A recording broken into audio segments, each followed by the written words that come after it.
Hi, I'm Sarah. My stepmother changed the locks on my childhood home 3 days after my father's funeral, looked me straight in the eye while I stood there in my dress blues, and said, "This house belongs to me now, sweetie. Maybe you should have thought about that before running off to play soldier." She had no idea that 2 years earlier, my father had quietly transferred the deed into my name.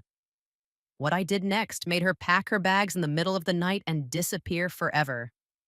Before we begin, where are you listening from tonight? And what would you have done if someone tried to steal your inheritance while you were grieving the only parent who ever loved you? Let me take you back to that morning. It was October 15th, one of those crisp autumn days where the air tastes like metal and possibility. I'd just finished my second tour in Afghanistan, 26 months of sand, heat, and watching brothers and sisters come home in boxes. The kind of deployment that changes the shape of your sleep forever. But I was home now, standing in the driveway of 1247 Maple Street, the house where my father taught me to change oil, and my mother used to grow sunflowers before cancer took her when I was 12. The house looked smaller than I remembered. Paint peeling on the shutters, gutters sagging slightly on the left side. Dad had mentioned in his letters that his arthritis was making maintenance harder, but I'd been too focused on staying alive to really hear what he wasn't saying. The lawn was overgrown, dandelions pushing through cracks in the sidewalk like tiny yellow flags of surrender. I stood there for a moment, a duffel bag slung over my shoulder, still wearing the same ACUs I'd traveled in for 36 hours straight. That's when I noticed my key didn't work. I tried it again, thinking maybe the lock was just stiff. Nothing. I walked around to the back door, the one Dad never locked because he said if someone wanted in that badly, they'd find a way anyway. That key didn't work either. A cold feeling started spreading in my chest, the same one I used to get right before incoming mortars. Something was wrong. I was standing there trying to figure out what was happening when I heard heels clicking on the front porch. Designer heels, the kind that cost more than most soldiers make in a month. Veronica appeared around the corner of the house like she'd been waiting for this moment. She was wearing a black dress that probably came from some boutique downtown, pearls around her neck, hair done up in that perfect way that takes hours and a professional. She looked like she was going to a charity luncheon, not dealing with her dead husband's daughter. "Sarah," she said, and even my name sounded wrong in her mouth. Too sweet, like artificial honey. "I wondered when you'd show up." I set my bag down slowly. In the Army, you learn to read situations fast. Body language, tone, the space between words. Everything about Veronica screamed threat. "I tried to use my key," I said. "It doesn't work." She smiled then, the kind of smile that doesn't reach your eyes. "Oh, sweetie, I had all the locks changed yesterday. Security reasons, you understand." She pulled a set of shiny new keys from her purse, jingled them once like she was training a dog. "This is my house now."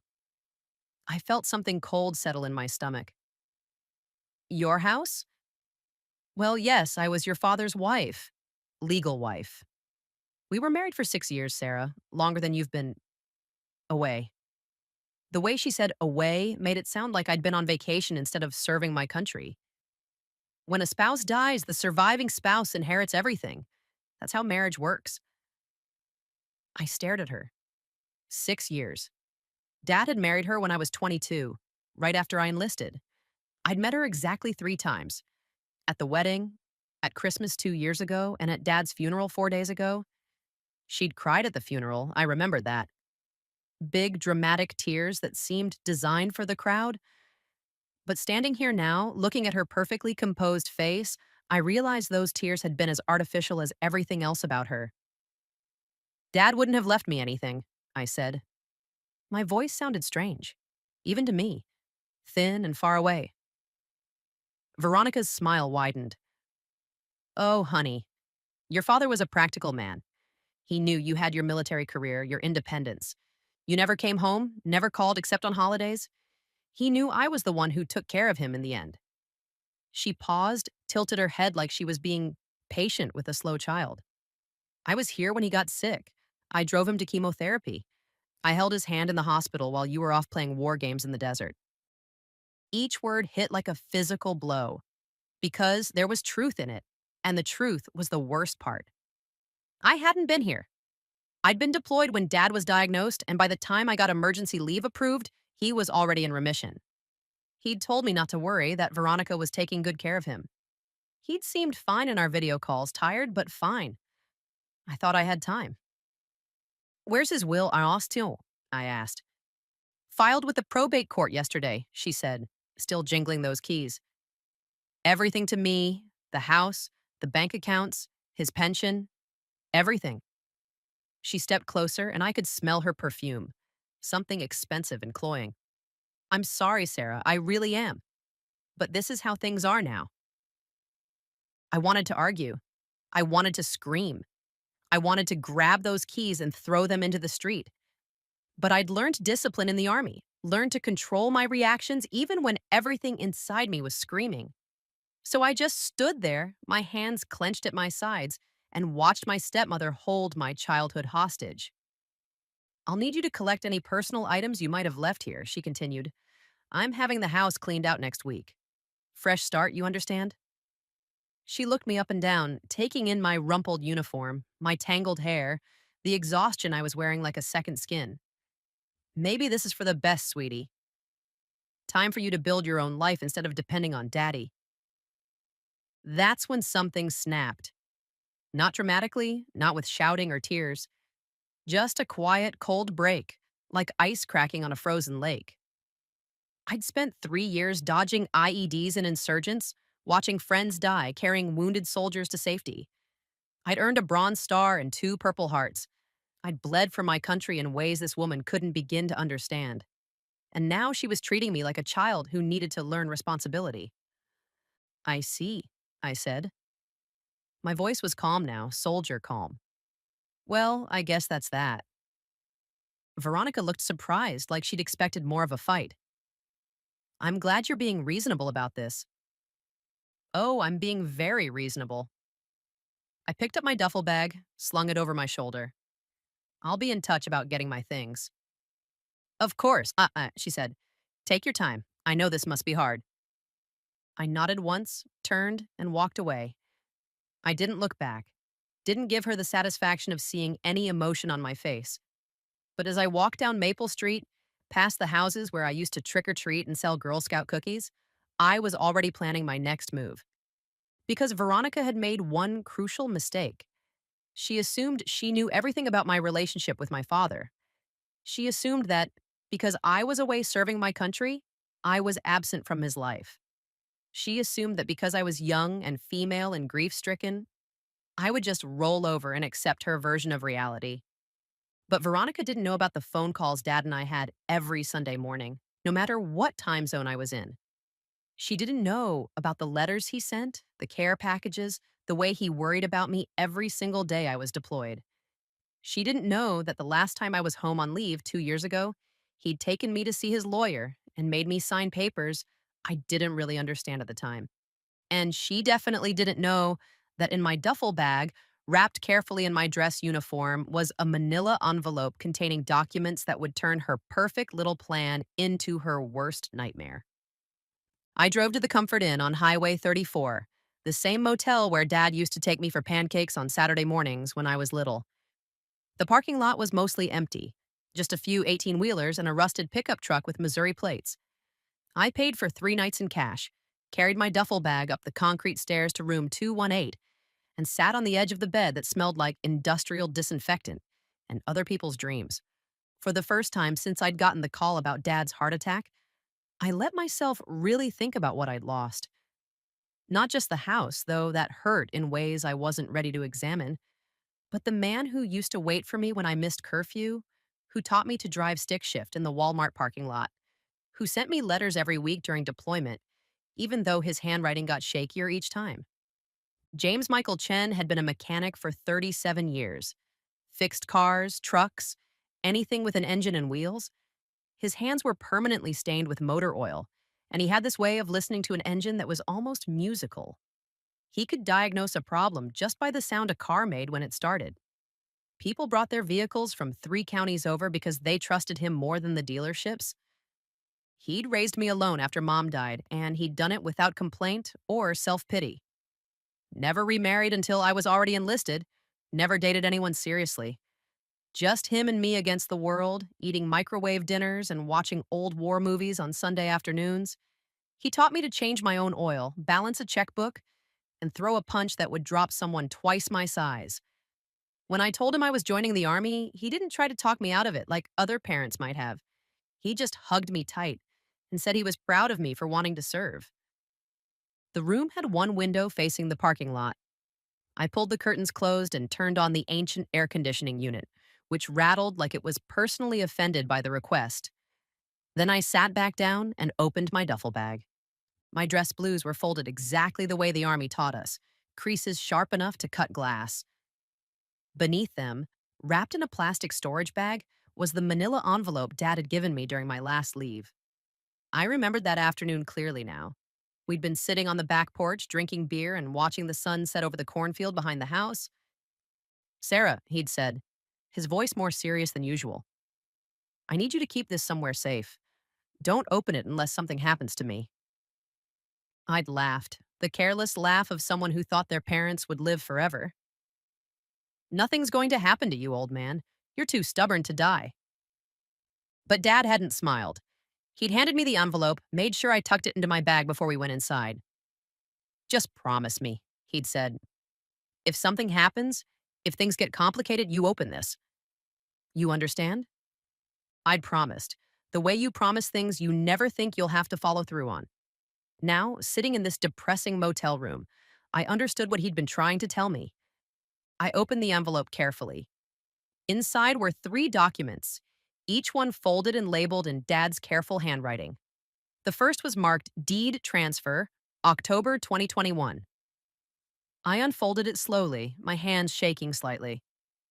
It was a quitclaim deed, transferring full ownership of 1247 Maple Street from James Michael Chen to Sarah Elizabeth Chen. Dated October 15th, 2021.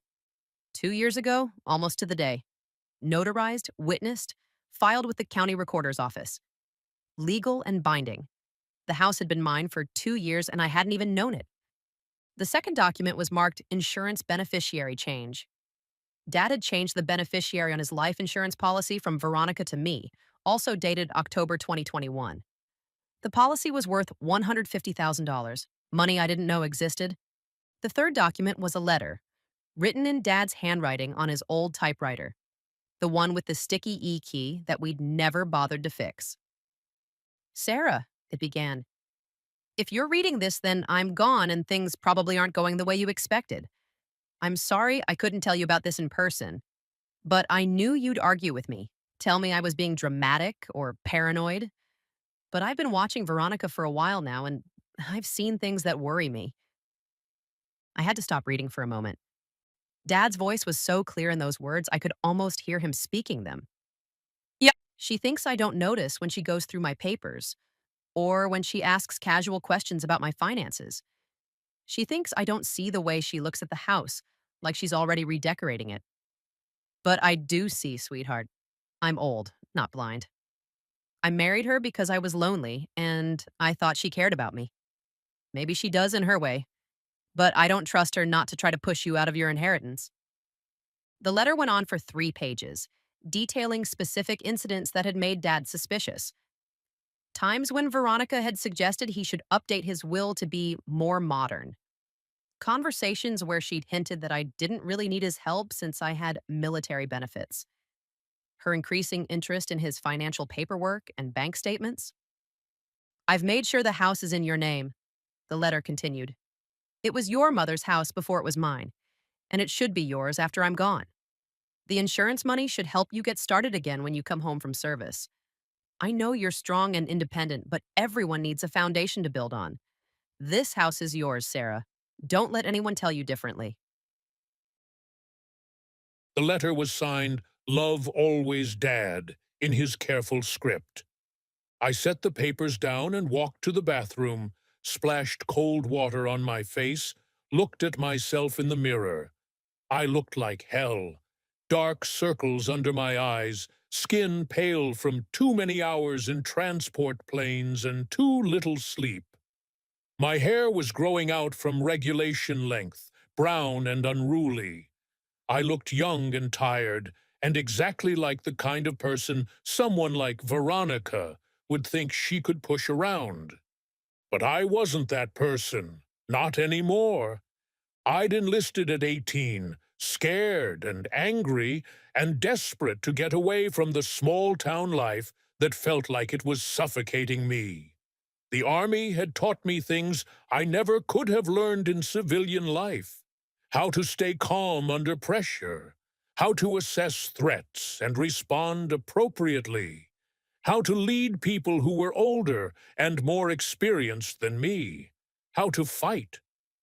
More importantly, it taught me about injustice, real injustice, not the petty grievances of small-town life.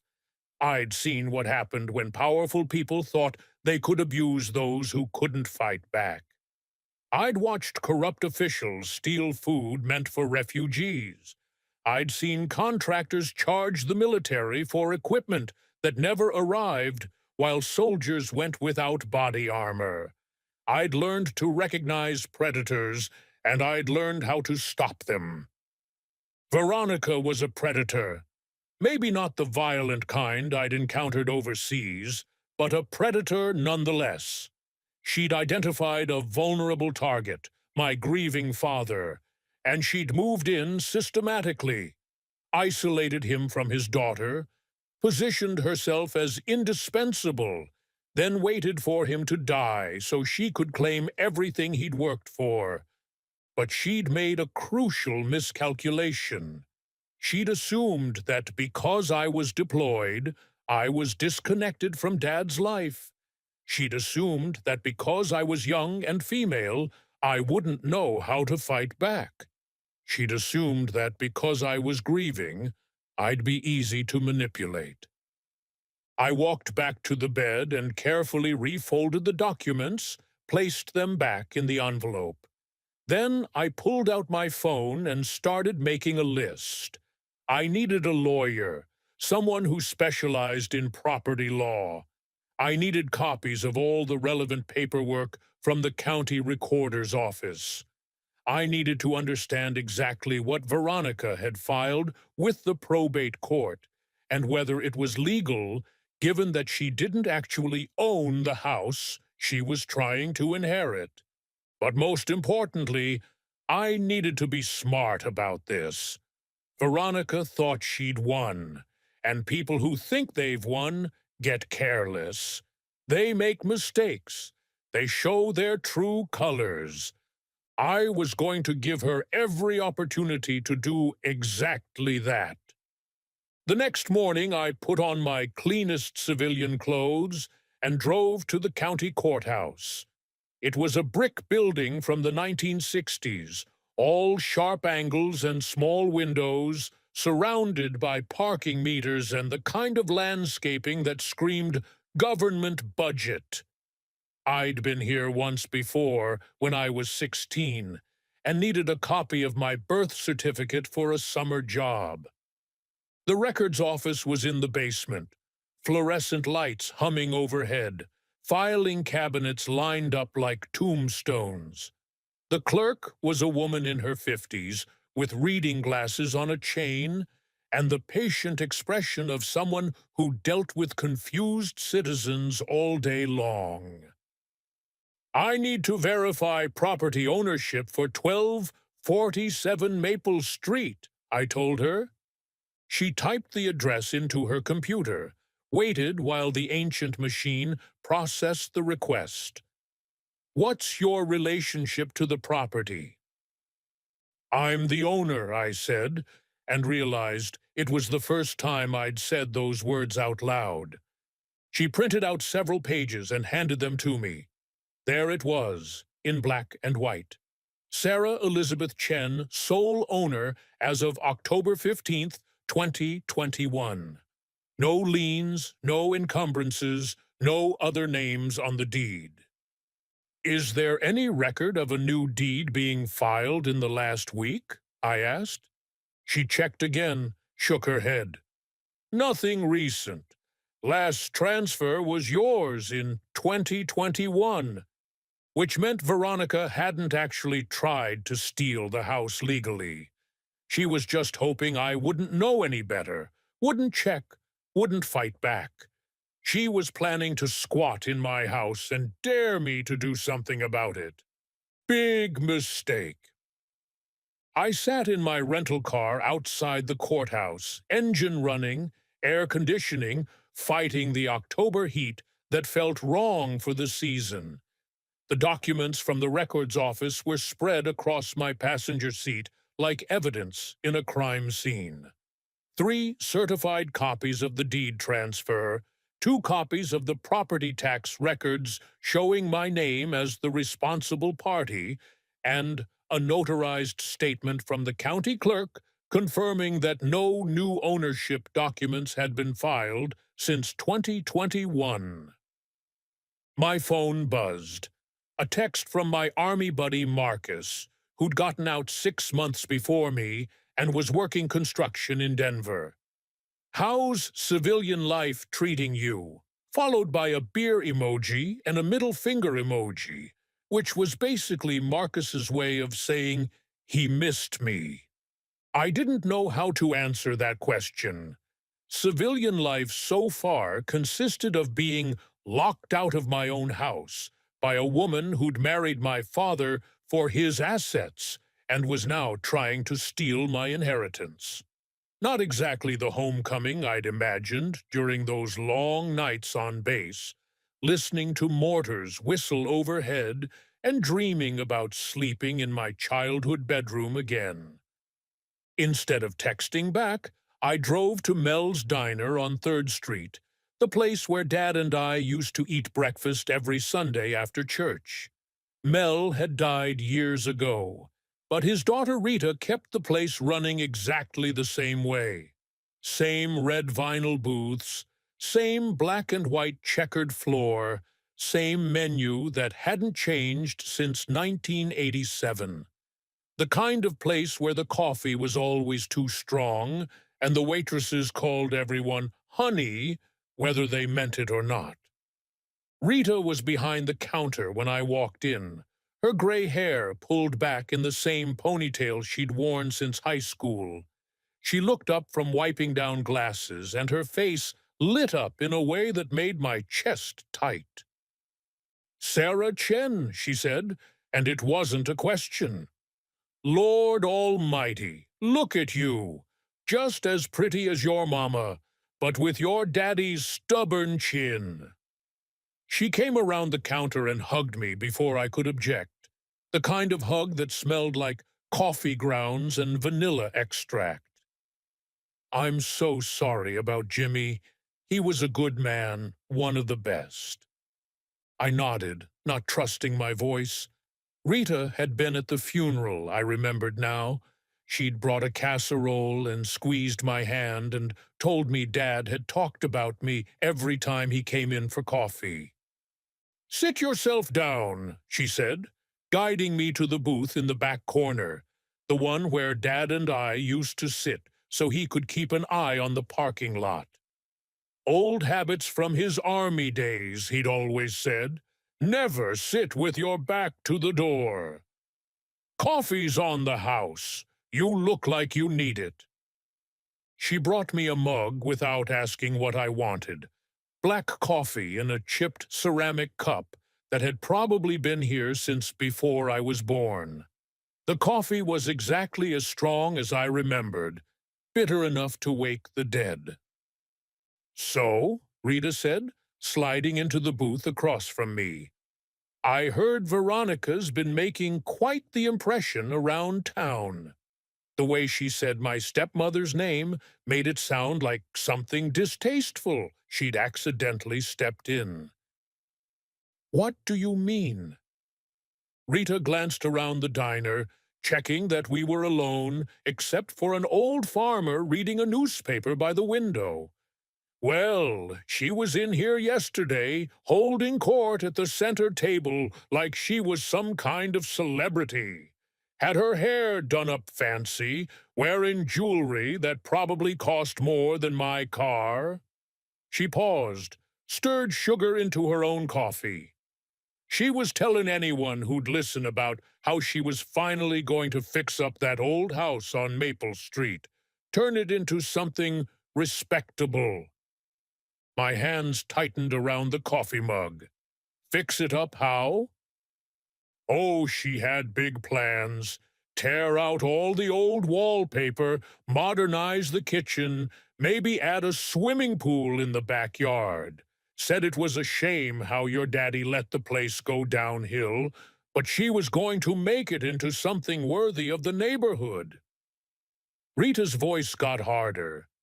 She kept calling it my property like she'd owned it her whole life. I felt something cold settle in my stomach. The wallpaper in Dad's house was vintage, put up by my mother in the early 1990s. Tiny yellow roses in the kitchen, blue stripes in the hallway. It was old-fashioned, sure, but it was part of the house's history, part of my history.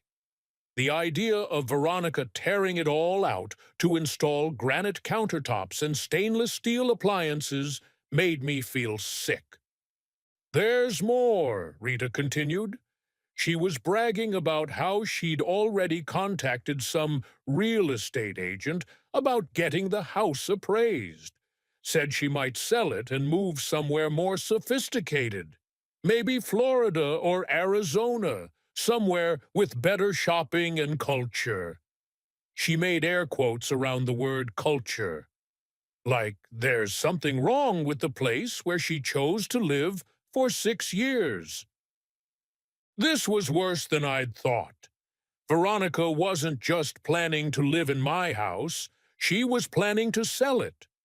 My childhood home, the place where Mom had planted sunflowers and Dad had taught me to change spark plugs, was going to be torn apart and sold to strangers so my stepmother could fund her retirement in some gated community full of people just like her. Did she say when? I asked. Soon as the estate gets settled, she said. A couple of weeks, maybe a month. She seemed really eager to get started. Rita leaned forward, lowered her voice. Sarah, honey, I don't know what your daddy's will says, but that woman's been circling like a vulture ever since he got sick. Makes my skin crawl the way she's acting like she hit the lottery. I took a long sip of coffee, used the time to think. Rita was giving me valuable intelligence, the kind that could help me understand exactly what I was dealing with. Veronica wasn't just some greedy woman trying to steal an inheritance. She was someone who'd been planning this for months, maybe years. Someone who saw my father's death as a business opportunity. Rita, I said carefully, did Dad ever talk to you about the house? About what he wanted to happen to it? Her expression softened. Oh, honey, he talked about you every time he came in here. How proud he was of you. How worried he was about you being so far away in that dangerous place. And he always said the same thing about the house. She reached across the table and patted my hand. He said it would always be yours, that he was just keeping it safe until you came home. The words hit me like a punch to the chest. Dad had been protecting my inheritance even when I didn't know I had one. He'd seen through Veronica's act and taken steps to make sure she couldn't steal what rightfully belonged to me, but he'd done it quietly, without drama or confrontation, because that was the kind of man he was. There's something else you should know, Rita said, glancing around again. Your stepmother's been asking questions around town. About you, about your military service, about whether you have any money saved up. She told Cheryl at the bank that she was worried you might try to contest the will, saying you always were a difficult child who didn't understand how the real world works. That last part made my blood boil. I'd never been a difficult child. I'd been a grieving 12-year-old who'd lost her mother and tried to take care of a father who was drowning in his own sorrow. I'd been a teenager who worked part-time jobs to help with bills and never complained when we had to buy generic cereal instead of name brand. I'd been a young woman who'd joined the army partly to serve my country and partly to ease the financial burden on my father. Difficult. Like wanting to honor my mother's memory and help my family survive made me some kind of problem child. She's trying to control the narrative, I said, more to myself than to Rita. What's that, honey? Nothing. Just thinking out loud. I finished my coffee and pulled out my wallet, but Rita waved me away. Your money's no good here. Your daddy would haunt me if I charged his daughter for coffee. She studied my face for a moment. You've got that look, Sarah. Same look you had when you were 16, and Tommy Morrison thought he could copy off your chemistry test. What are you planning? I managed to smile, the first real one I'd felt since coming home. I'm planning to remind some people that underestimating a soldier is never a good idea. After leaving the diner, I drove to the Walmart on the edge of town and bought a cheap prepaid phone, the kind you could activate without giving your real information. Then I sat in the parking lot and called the number I'd found online for Henderson and Associates, the only law firm in the county that specialized in estate and property law. The receptionist was polite but busy, the kind of professional briskness that meant the lawyers were expensive and in demand. Mr. Henderson is booked solid this week, but I might be able to squeeze you in for a consultation next Monday. This is Sarah Chen, I said. My father was James Michael Chen. He died last week, and there are some urgent issues with his estate that need immediate attention. There was a pause, the sound of typing. Hold, please. 30 seconds later, a man's voice came on the line. Deep, authoritative, with the kind of confidence that came from winning more cases than he lost. Ms. Chen, this is Bill Henderson. I was very sorry to hear about your father's passing. Jim was a good man, and he spoke of you often. That surprised me. You knew my father. He came to see me about 2 years ago, asked me to draft some documents and make sure they were filed properly. He was very concerned about protecting your interests. A pause. I think we need to meet as soon as possible. Like, can you be here in an hour? I was already starting the car. I'll be there in 20 minutes. Henderson and Associates was housed in a converted Victorian mansion on Elm Street, all gingerbread trim and bay windows that had been painted lawyer gray and equipped with brass nameplate signs. Bill Henderson was exactly what I'd expected. 60-something, silver hair, expensive suit, the kind of man who'd spent 40 years navigating small-town politics and family drama. His office was lined with law books and framed diplomas, but what caught my attention was the thick file folder sitting open on his desk. My name was written on the tab in Dad's careful handwriting. Your father was a very thorough man, Henderson said, gesturing for me to sit in one of the leather chairs facing his desk. He anticipated that there might be complications after his death, and he wanted to make sure you had all the tools you'd need to protect yourself. He opened the file and spread out several documents. The deed transfer, as you know. The insurance beneficiary changed. But also this. He handed me a document I hadn't seen before. A power of attorney giving you complete authority over all of his affairs. It was executed the same day as the deed transfer and filed with the appropriate courts. I stared at the paper. What does this mean? It means you have legal authority to handle your father's estate, regardless of what your stepmother might have filed with probate court. It means you can access his bank accounts, review his financial records, and make decisions about any property he owned at the time of his death. Henderson leaned back in his chair. It also means that any claims your stepmother has made about inheriting his assets are legally invalid. The house was already yours, and this power of attorney gives you control over everything else. The room felt like it was spinning slightly. So she can't just take everything? She can't take anything, Henderson said firmly. Your father made sure of that. The question now is what you want to do about the fact that she's currently occupying your property illegally. I thought about Veronica's smug smile, her designer clothes, her plans to tear apart my mother's wallpaper and sell the house to fund her retirement. I thought about the way she dismissed my military service as playing soldier and treated me like a child who needed to learn her place in the world. I want her out, I said, and I want everyone in this town to know exactly what kind of person she really is. Henderson smiled for the first time since I'd walked into his office. Well then, Ms. Chen, let's get started.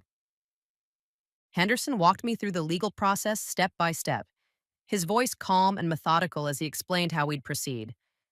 First, he'd file an emergency motion with the court to establish my legal ownership of the property and my authority as executor of Dad's estate. Then we'd serve Veronica with official notice that she was trespassing and had 72 hours to vacate the premises. If she refused, we could have the sheriff's department remove her forcibly. The law is completely on your side, he said, sliding copies of all the relevant documents into a manila envelope. But I have to warn you, situations like this can get ugly fast. People don't like being caught in lies, especially when money is involved. I tucked the envelope into my bag, right next to the one Dad had left for me. I'm not worried about ugly. I've seen ugly. Henderson studied my face for a moment, and I could tell he was trying to decide whether I was naive or genuinely prepared for what was coming. Your father mentioned you'd served overseas, Afghanistan, 2 tours, Helmand Province and Kandahar. Then you know what it's like when people shoot back. He leaned forward, his expression serious. Your stepmother has been telling people around town that you're unstable, that military service damaged you somehow. She's laying the groundwork to paint you as an unreliable witness if this goes to court. The words hit like ice water. It was a classic tactic, one I'd seen used against female soldiers who reported harassment or assault. Question their mental state, suggest they were damaged goods, imply that their version of events couldn't be trusted because they were too traumatized to think clearly. It was effective because it played on people's assumptions about women in combat and the stigma around PTSD. What exactly has she been saying? Henderson pulled out a yellow legal pad covered in notes. I made some calls after you contacted my office. According to my sources, she's been having coffee with some of the prominent ladies in town, expressing concern about your welfare, saying she's worried you might have trouble adjusting to civilian life, that you seem angry and unpredictable. He looked up from his notes. She's also suggested that your father was afraid of you toward the end, that he changed his will because he was worried about what you might do if you inherited the house. I felt my hands clench into fists. It was brilliant in a sick way. She was taking every stereotype about damaged veterans and using them to discredit me before I could even tell my side of the story. She was painting herself as the concerned stepmother, worried about her mentally unstable stepdaughter, reluctantly forced to protect herself and honor her deceased husband's final wishes. She's good at this, and I said.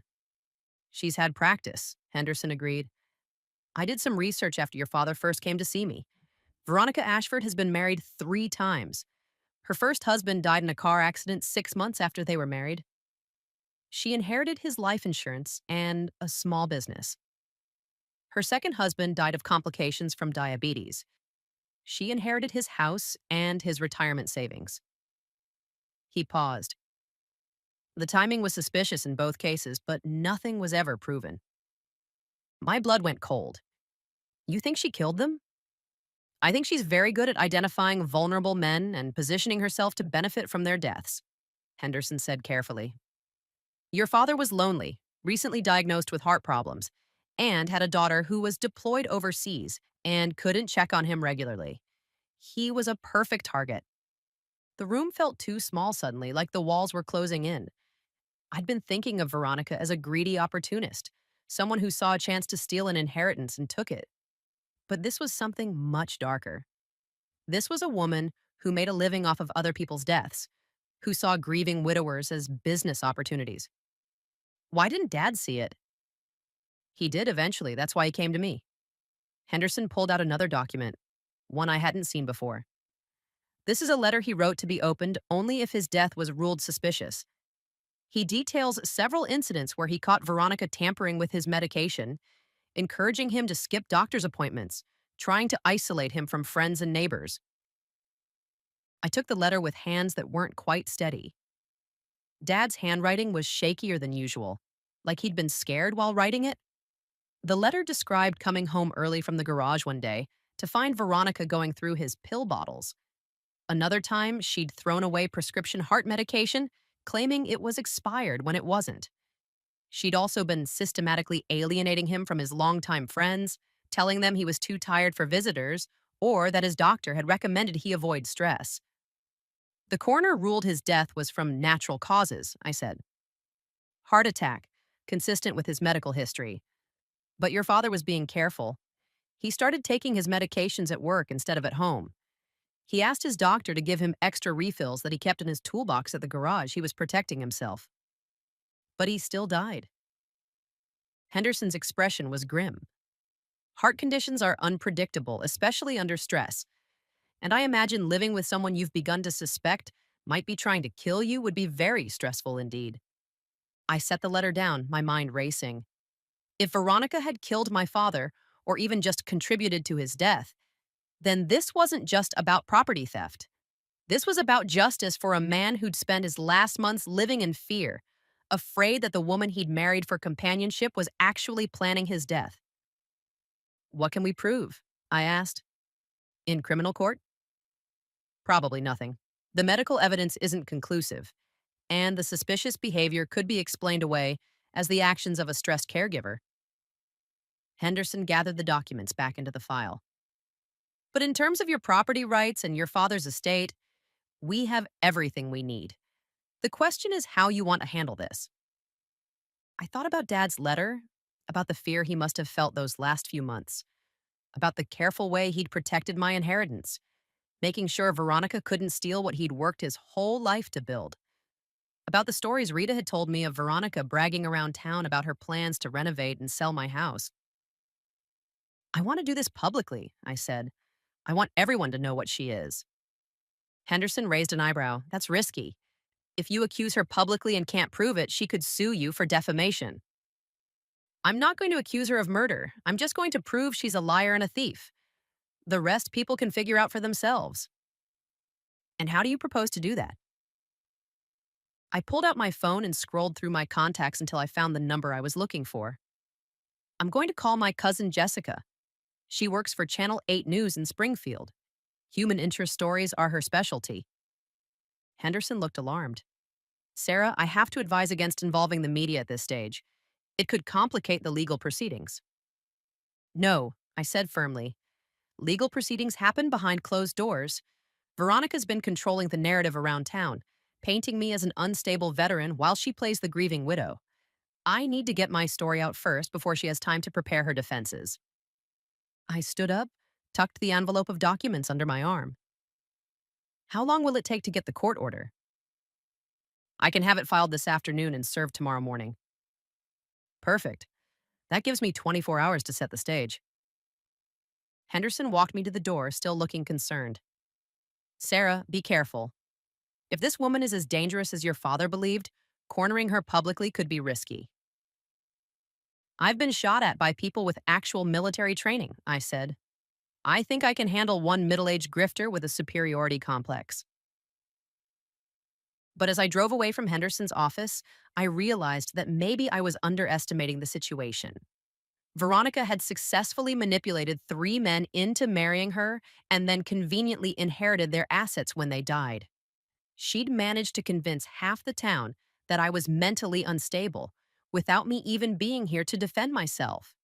She was smart, ruthless, and experienced at this kind of psychological warfare. The difference was that her previous targets had been isolated, vulnerable men who loved her and trusted her even when they started to suspect something was wrong. I wasn't isolated, I wasn't vulnerable, and I definitely didn't love her. I pulled into the parking lot of the public library and called Jessica. She answered on the second ring, her voice bright and professional in the way that meant she was at work. Sarah, oh my God, I'm so sorry about Uncle Jimmy. I wanted to come to the funeral, but I was covering that school board scandal in Jefferson County.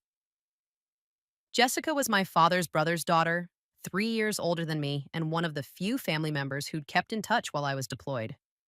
How are you holding up? Not great, I said. Jess, I need a favor, a big one. Anything. What's going on? I took a deep breath. How would you feel about breaking a story that involves estate fraud, possible elder abuse, and a veteran being denied her rightful inheritance by a woman who's made a career out of marrying dying men? There was a pause. Are we talking about your stepmother? We're talking about a pattern of behavior that goes back 15 years and 3 dead husbands. Holy shit, Sarah. Are you serious? Dead serious. I have documentation, witness statements, and a legal expert who's willing to go on record. This isn't just about me getting my house back. This is about stopping someone who preys on grieving families. Jessica's voice shifted into reporter mode, sharp and focused. Can you prove the pattern? Henderson already did the research. Public records, marriage certificates, death certificates, inheritance documents, it's all there. When can we meet?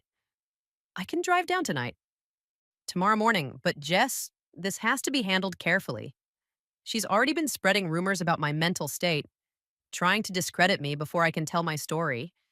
We need to get ahead of that. And don't worry, I've been covering stories like this for 5 years. I know how to handle manipulative people who think they can control the narrative. She paused.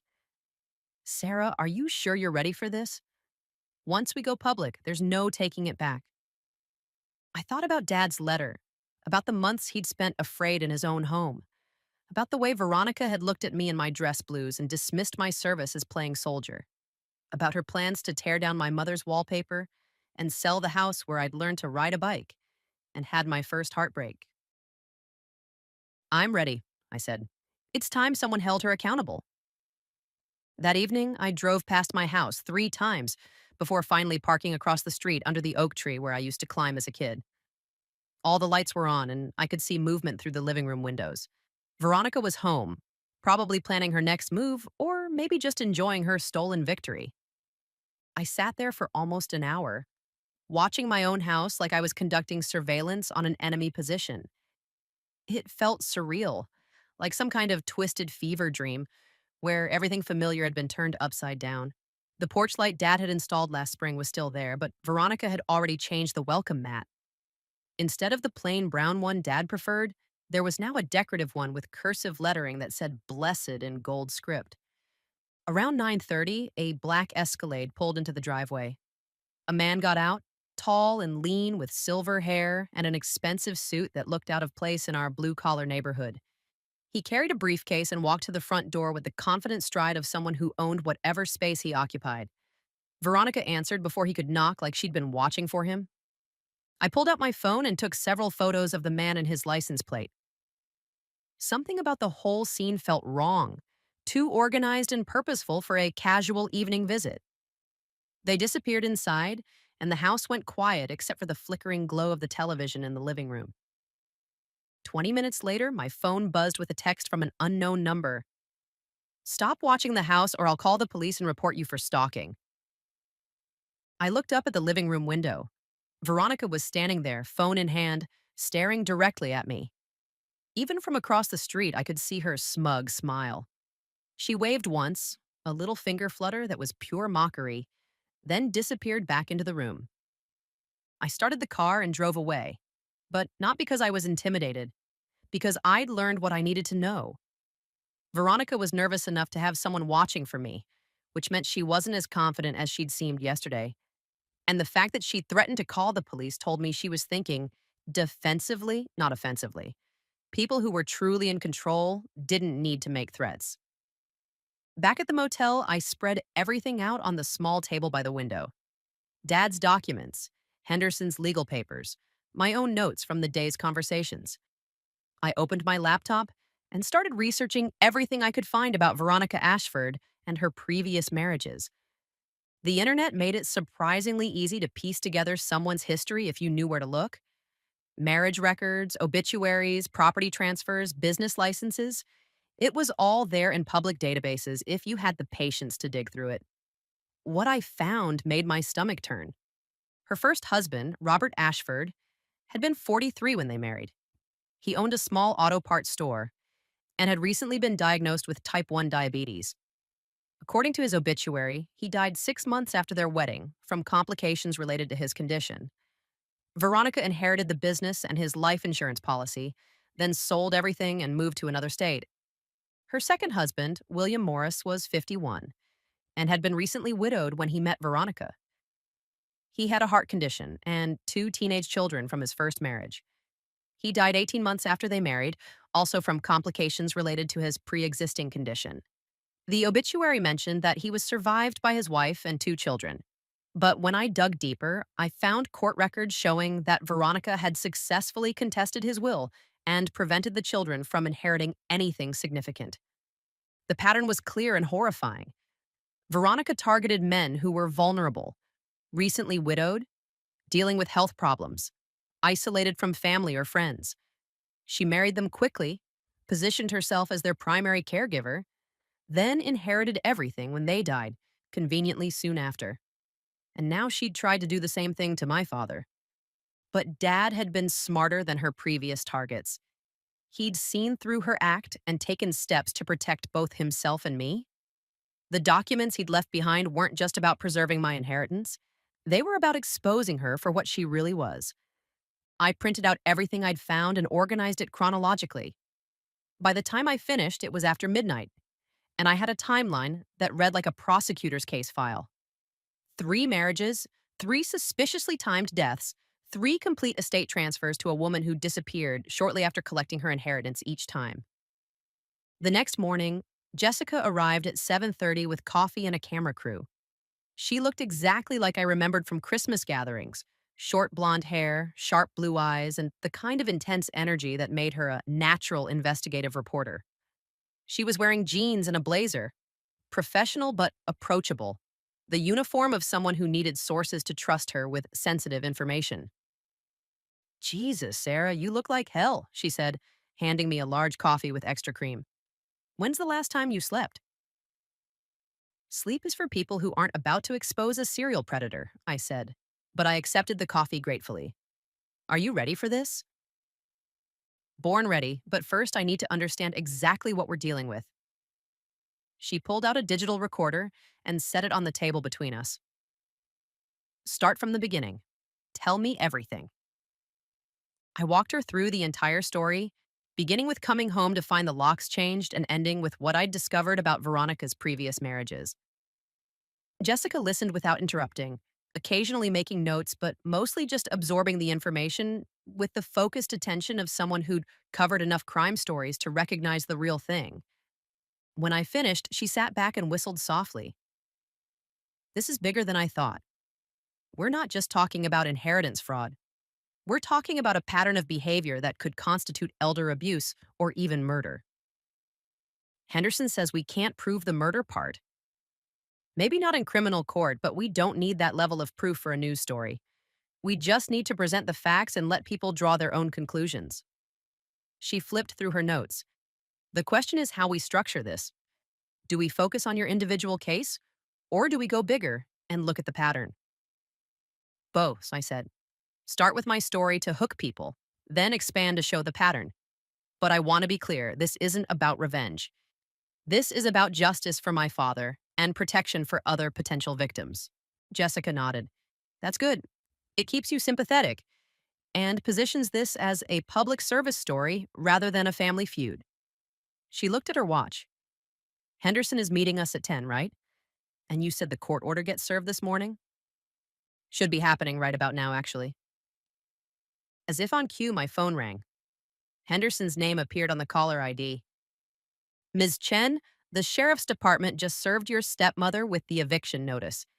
She has 72 hours to vacate the property. His voice sounded strained. I should warn you, she didn't take it well. She threatened to file charges against you for harassment and claimed the documents were forged. Let her try. We have everything properly notarized and filed. There's something else. She's hired an attorney, Marcus Webb from Springfield. He's expensive, and he's known for taking cases that other lawyers won't touch. He specializes in creating reasonable doubt when the facts aren't on his client's side. I felt a chill run through me. What does that mean? It means she's going to fight this and she's going to get dirty. Webb is probably already working on a strategy to discredit you and muddy the waters around your father's mental state when he signed those documents. Henderson paused. Sarah, I hope you know what you're doing with this media coverage. Once that story airs, there's no controlling how this plays out. Good, I said. I want her to know that I'm not backing down, and I want everyone in this town to know exactly who they've been sympathizing with. After I hung up, Jessica was looking at me with a mixture of admiration and concern. You're really going to war with this woman? She went to war with my family first. She just didn't expect me to fight back. Jessica started packing up her equipment. All right then, let's go tell your story. We set up the camera equipment in the parking lot of Henderson's law office. with the Victorian mansion providing a dignified backdrop that would lend credibility to the story. Jessica had brought a small crew, just a cameraman named Dave and a sound technician named Lisa, but they worked with the efficiency of people who'd covered breaking news together for years. Remember, Jessica said, as Lisa clipped a wireless microphone to my shirt, we're going to start with your personal story, then expand to the bigger picture. Don't worry about being perfect. Authentic emotion plays better than polished sound bites. I nodded, trying to calm the nervous energy that had been building in my chest since yesterday. I'd testified in military tribunals before, given debriefings to superior officers, even spoken at a few ceremonial events. But this felt different. This wasn't about following orders or military protocol. This was about my father, my family, my life. The interview lasted almost an hour. Jessica started with softball questions about my military service and my relationship with Dad, letting me get comfortable before moving into the harder material. When she asked about coming home to find the locks changed, I felt that familiar anger rising in my chest, but I kept my voice steady and factual. She looked me in the eye while I was wearing my dress uniform and told me I should have thought about the consequences before running off to play soldier, I said, as if serving my country disqualified me from being my father's daughter. Jessica's questions got progressively more pointed. She asked about the documents Dad had left behind, about Henderson's research into Veronica's previous marriages, about the pattern of behavior that suggested this wasn't an isolated incident of greed, but part of a systematic predation on vulnerable men. What do you want people to understand about this situation? She asked near the end. I looked directly into the camera. I want people to understand that my father was a good man who spent his last months afraid in his own home. He was afraid that the woman he'd married for companionship was actually planning his death. And I want people to understand that if we don't hold predators like Veronica accountable, she'll just move on to her next victim. After the interview, Henderson gave his own statement, carefully worded to avoid any potential defamation issues, but clear enough to establish the legal facts. He explained the property ownership documents, the power of attorney, and the complete lack of legal standing for Veronica's inheritance claims. This is a clear-cut case of attempted fraud, he said.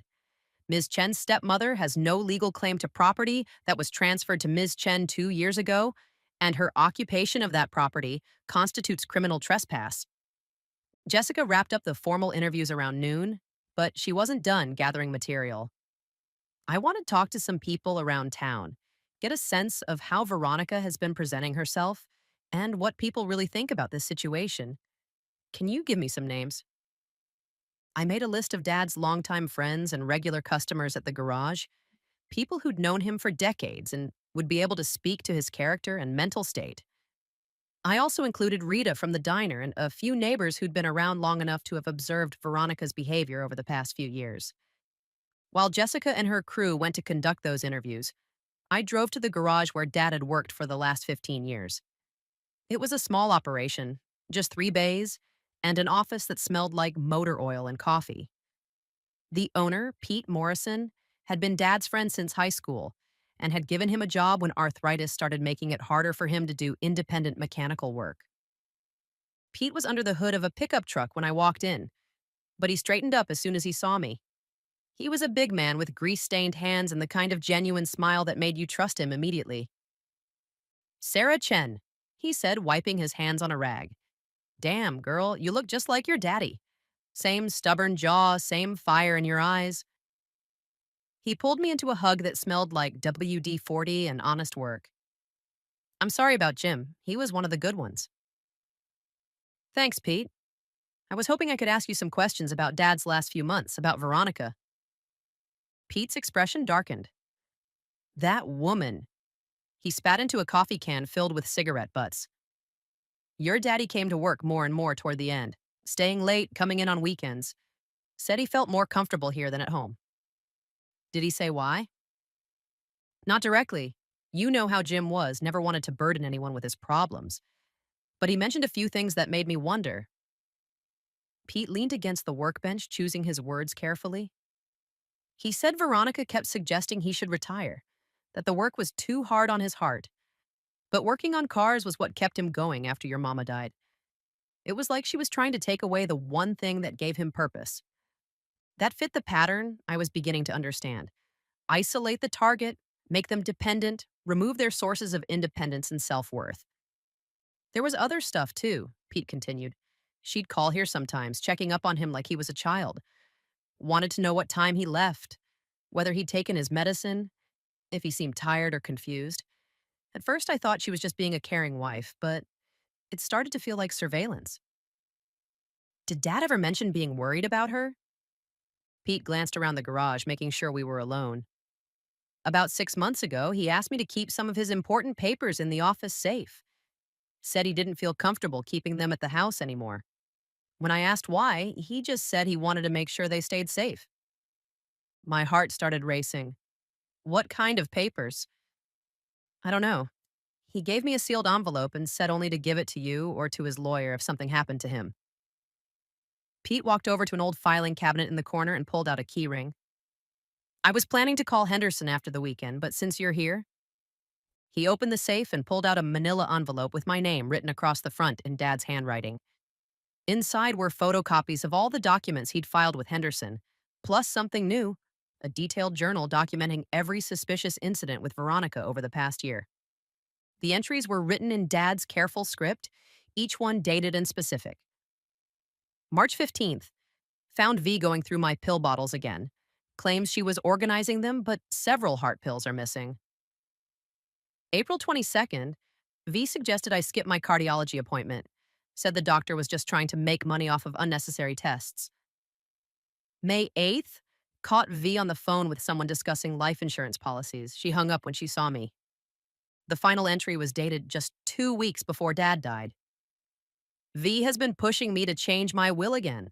Says it's not fair to leave everything to Sarah when she's the one taking care of me. I told her the papers were already filed and couldn't be changed. She got angry, said I was being manipulated by my daughter's sob stories about military service. I'm scared of what she might do next. I sat down heavily in Pete's office chair, the journal shaking in my hands. This wasn't just evidence of Veronica's intentions. It was proof that Dad had been living in fear, documenting everything because he knew someone needed to understand what was really happening. Pete, I said, my voice barely steady, I need you to do something for me. Channel 8. News is doing a story about this situation. Would you be willing to go on camera and talk about Dad's state of mind these last few months? Hell yes, Pete said without hesitation. That woman killed your daddy as sure as if she'd put a gun to his head. Maybe not directly, but the stress of living with someone you can't trust, someone you're afraid might hurt you, that'll stop a man's heart faster than any disease. When Jessica returned that evening, she was practically vibrating with excitement. Sarah, this story is incredible. I've talked to a dozen people today, and every single one of them has something to say about Veronica's behavior. The picture that's emerging is of a woman who systematically isolated your father from his community and made herself the center of his world. She pulled out her notes, flipping through pages of quotes and observations. Rita from the diner says Veronica would call ahead before Dad came in for coffee, asking the staff not to bother him with conversation because he was fragile. The neighbors say she discouraged visitors, claiming Jim needed rest and quiet. Even his doctor's office says she tried to insert herself into his medical care, calling to reschedule appointments and asking detailed questions about his prognosis. It's worse than that, I said, and handed her Dad's journal. Jessica read through it in silence, her expression growing darker with each page. When she finished, she looked up at me with something like awe. Sarah, this is smoking gun material. This journal, combined with the pattern from her previous marriages, paints a picture of systematic elder abuse at minimum. And the fact that your father was documenting everything suggests he knew he was in danger. Can we use it in the story? Absolutely. This transforms the narrative from greedy stepmother tries to steal inheritance to predatory woman may have contributed to elderly man's death. This is the kind of story that changes lives, that protects other potential victims. She started packing up her equipment. The story airs tomorrow night at 6. I'm going to spend tonight editing, and I'll have a preview ready for the station manager first thing in the morning. Sarah, I think this is going to be bigger than either of us expected. As I watched her drive away, I felt a mixture of satisfaction and apprehension. In less than 24 hours, Veronica's carefully constructed image would be destroyed, and everyone in town would know exactly what she really was. But I also knew that cornering a dangerous person was always risky, and there was no telling how she might react when her world came crashing down. The next morning brought chaos I hadn't anticipated. I woke up to 17 missed calls and 32 text messages, all from numbers I didn't recognize. Word had somehow leaked that Channel 8 was running a story about the inheritance dispute, and apparently half the county had opinions about it. Most of the messages were supportive. Your dad was a good man. Don't let that woman steal what's yours. We always thought something was off about her. Thank you for standing up to her. But mixed in were uglier ones, clearly coming from people who'd bought into Veronica's narrative about my mental state. Crazy veteran trying to steal from a grieving widow. Your stepmother deserves better than this harassment. Get help before you hurt someone. The last message made my blood run cold. It was a photo of me sitting in Pete's garage yesterday, taken through the window with a telephoto lens. No text, just the image, but the message was clear. Someone was watching me, documenting my movements, building a case to use against me. I forwarded the photo to Henderson immediately, then called him to explain what was happening. This is escalating faster than I expected, he said, his voice tight with concern. Sarah, I think you should consider staying somewhere other than that motel tonight. If they're following you and taking photos, your safety could be at risk. I'm not running from these people. I've been shot at by actual terrorists. I think I can handle some small town intimidation tactics. This isn't about courage, it's about strategy. Dead heroes don't win court cases. Henderson paused. There's something else. Webb filed a motion this morning, claiming your father was mentally incompetent when he signed the property transfer documents. He's alleging that you coerced a sick old man into signing papers he didn't understand. I felt like I'd been punched in the stomach. That's impossible. Dad was sharp as a tack when he signed those papers. Henderson, you met with him yourself. I know, and I'll testify to that effect. But Webb is good at creating doubt, and he's clearly been preparing for this fight longer than we realized. I could hear papers rustling in the background. He's also filed a restraining order against you, claiming you've been stalking and harassing his client. The hearing is tomorrow morning. On what grounds? The photo evidence of you watching the house, plus sworn statements from witnesses claiming you've been asking invasive questions around town and conducting surveillance on Mrs. Cheney. The formal way he said Mrs. Chen made me realize that Veronica was still legally using my father's name, still presenting herself as his grieving widow, even while trying to steal everything he'd worked for. It felt like one more violation, one more way she was erasing my family's identity and replacing it with her own fiction. What do we do? We fight it. I'll need you at my office at 8 tomorrow morning to prepare for the hearing. And Sarah, don't give them any more ammunition. No more surveillance, no more investigating. Let the legal system handle this now. After hanging up, I sat in the motel room, staring at the photo someone had taken of me. Whoever shot it had been positioned across the street from Pete's garage, probably in the parking lot of the hardware store. They'd waited there long enough to get a clear shot through the window, which meant this wasn't a casual passerby, but someone conducting deliberate surveillance. The smart thing would have been to follow Henderson's advice and lay low until the hearing. But I'd never been particularly good at the smart thing. And besides, I had one more stop to make before the story aired tonight. I drove to Fairview Cemetery, where my parents were buried side by side under a simple granite headstone that read, James and Catherine Chen, beloved father and mother. Dad's funeral had been just 5 days ago, but it felt like a lifetime. The fresh dirt over his grave was already starting to settle, and someone had left flowers, white lilies that were wilting in the October heat. I knelt between the two graves and told my parents everything about Veronica's lies, about the documents Dad had hidden to protect me, about the pattern of predation that made his death part of something much larger and more sinister. I told them about the news story that would air in a few hours, about the legal fight that was just beginning, about my determination to make sure Dad's sacrifice meant something.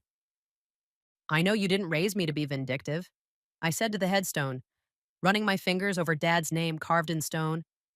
But you also didn't raise me to let bullies win. And that's what she is, Dad.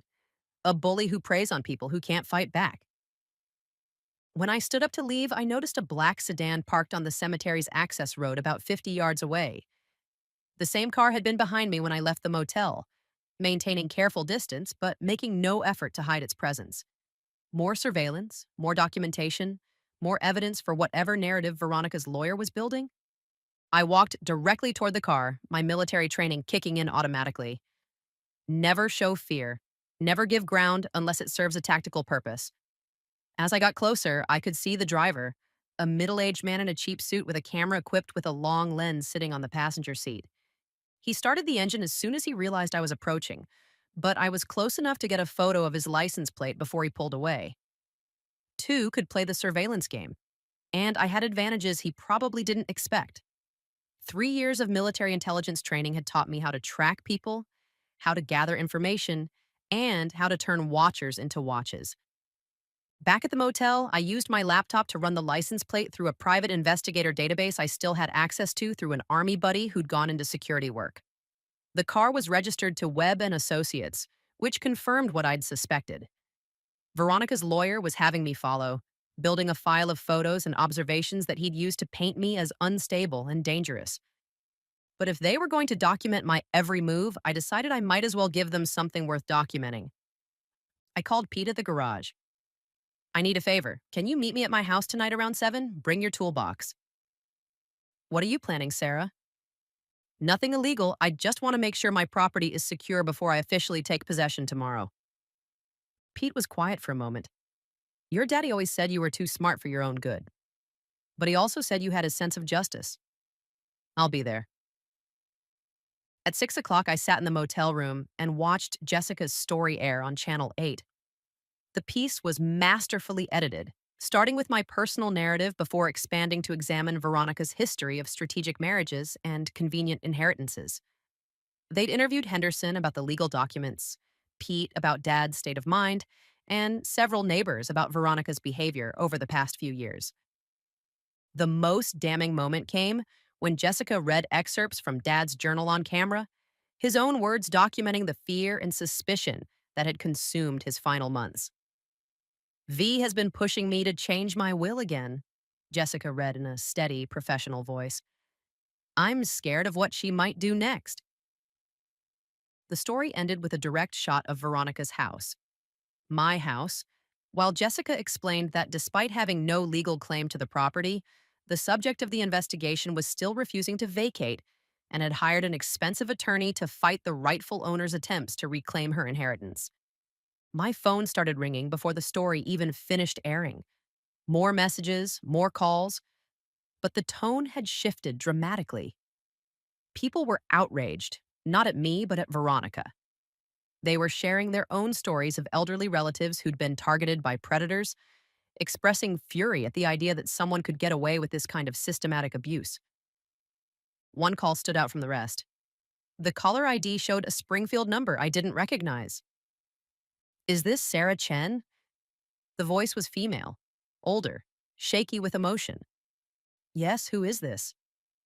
My name is Margaret Morris. Veronica Ashford was married to my father before she married yours. I saw the news story tonight. The woman paused, took a shaky breath. I think we need to talk. Margaret Morris. The name clicked immediately. She was one of the children from Veronica's second marriage, one of the kids who'd been cut out of their father's will when Veronica successfully contested it. What can you tell me? I asked. Everything. I've been trying to build a case against her for years, but I never had enough evidence to make it stick. Your father's journal, combined with what I know about my father's death, might finally be enough. Enough for what? Enough to prove that she's been systematically murdering her husbands and stealing their estates. Enough to get justice for all of them, not just your father. I looked at my watch. It was almost 7. Time to meet Pete at the house. Time to take back what was mine and send a message that I wasn't backing down. Can you meet me tomorrow after my court hearing? I have something I need to take care of tonight first. Be careful, Margaret said. She's more dangerous than you know, and she's not going to give up without a fight. As I hung up and gathered my things, I realized that what had started as a simple property dispute had evolved into something much larger. I wasn't just fighting for my inheritance anymore. I was fighting for justice for my father and potentially for other victims I didn't even know about yet. But first, I had a house to reclaim. Pete was already waiting when I arrived at the house. His truck parked across the street with the toolbox visible in the bed. He'd brought his son, Danny, a kid about 19, who worked part time at the garage and had the kind of quiet competence that reminded me of some of the younger soldiers I'd served with. Are you sure about this? Pete asked as I walked up to them. That news story's got the whole town talking. Half the people at Murphy's bar were ready to march over here with pitchforks. I'm sure. This is my house, Pete. I have every legal right to be here. The black sedan was parked at the end of the street, the same surveillance team that had been following me all day. I ignored them and walked up to my own front door, Pete and Danny flanking me like backup I hadn't asked for but was grateful to have. I knocked first, a courtesy I didn't owe but gave anyway. When no one answered after 30 seconds, I used the key Henderson had given me, a copy made from the original locks before Veronica had them changed. The key didn't work, confirming what I'd suspected. She'd changed the locks again, probably after being served with the eviction notice. Danny, hand me that pry bar, Pete said, his voice calm and matter of fact. Dad, we can't break into someone's house. It's not someone's house, I said, pulling out the deed Henderson had given me. It's my house, and technically she's the one who's breaking and entering. Pete examined the door frame with the practiced eye of someone who'd installed his share of locks over the years. These are new deadbolts, expensive ones. She's not planning to leave quietly. He positioned the pry bar carefully. This is going to make some noise. Good. I want her to know I'm here. The first deadbolt gave way with a sharp crack that echoed across the quiet neighborhood. The second one took more effort, but Pete was stronger than he looked and more motivated than I'd expected. When the door finally swung open, we were greeted by the sound of classical music playing softly from the living room and the smell of expensive perfume mixed with something that might have been wine. Veronica appeared in the hallway before we'd taken 3 steps inside, wearing a silk robe and holding a crystal wine glass, like she was the lady of the manor, receiving unexpected but not entirely unwelcome guests. Behind her, I could see that she'd already started redecorating. The family photos that had lined the hallway for as long as I could remember were gone, replaced by abstract art in expensive frames. Sarah, she said, her voice honey sweet but with an edge like broken glass. How lovely to see you. Though I have to say, breaking into someone's home isn't very becoming behavior for a veteran. I didn't break into anyone's home, I replied, keeping my voice level. I entered my own property using reasonable force to overcome illegal lock changes. Veronica's smile faltered slightly. Your property? Sweetheart, I think you're confused. This house belongs to me now, according to your father's will. Which will be that? I pulled out my phone and showed her a photo of the probate filing Henderson had obtained that morning. Because according to the county records, no will has been filed yet. And even if one had been, it wouldn't matter, since this house was transferred to me 2 years ago. I watched her face carefully as the implications sank in. She'd been bluffing about the will, probably hoping I wouldn't check or wouldn't know how to check. But more importantly, her reaction confirmed that she hadn't known about the property transfer until Henderson served her with the legal papers. That transfer was fraudulent, she said, but her voice lacked the confidence it had carried yesterday. Jim wasn't competent when he signed those papers. He was confused, scared, probably coerced by someone who should have been protecting him instead of taking advantage of him. Pete stepped forward, his usually gentle demeanor hardening into something I'd never seen before. Lady, I worked with Jim Chen for 15 years. He was sharp as a tack right up until the day he died. The only person taking advantage of him was you. And you are? Pete Morrison. I own Morrison's garage where Jim worked. I was also one of the witnesses when he signed those property papers. Pete's voice carried the kind of quiet authority that made people listen. I remember that day real clearly. Jim was worried about protecting his daughter's inheritance from someone who might try to steal it. Turns out he was right to be worried. Veronica's composure was starting to crack. You people don't understand the situation. Jim was my husband. I took care of him when he was sick. I held his hand when he was dying. His daughter was off playing soldier while I was here dealing with the reality of his condition. Playing soldier? The words came out sharper than I'd intended. I was serving my country while you were isolating my father from his friends and trying to control his medical care. I was risking my life for people like you while you were planning his death. Planning his death? Veronica laughed, but it sounded forced and brittle. That's quite an accusation, Sarah. Do you have any proof of that? Or are you just repeating conspiracy theories you've cooked up in your obviously unstable mind? I pulled out my father's journal and read from the final entry. V has been pushing me to change my will again. Says it's not fair to leave everything to Sarah when she's the one taking care of me. I told her the papers were already filed and couldn't be changed. She got angry, said I was being manipulated by my daughter's sob stories about military service. I'm scared of what she might do next. The effect was immediate and dramatic. The color drained from Veronica's face, and she took an involuntary step backward. Where did you get that? From my father. He documented everything, Veronica. Every suspicious incident, every attempt to isolate him, every time you tried to interfere with his medical care. He knew exactly what you were doing. That's impossible. Jim didn't keep a journal. He did, and he gave copies to his lawyer, his best friend, and his daughter. You know, the people who actually cared about him instead of just his bank account. Veronica set down her wine glass with hands that weren't quite steady. You can't prove anything. Even if Jim wrote those things, they're just the paranoid delusions of a sick old man. No court would take them seriously. Maybe not. But Channel 8 News took them seriously enough to broadcast excerpts to the entire county tonight. And the families of your previous husbands are taking them seriously enough to share their own evidence of your pattern of behavior. For the first time since I'd met her, Veronica looked genuinely afraid. My previous husbands? Robert Ashford and William Morris, both dead within 2 years of marrying you. Both died of complications from pre-existing conditions while you were their primary caregiver. Both left you everything while their children got nothing. I stepped closer, using the intimidation techniques the Army had taught me for dealing with hostile civilians. I've been in touch with William's daughter, Margaret. She's very interested in comparing notes about your caregiving techniques. Veronica was backing toward the living room now, her earlier confidence completely gone.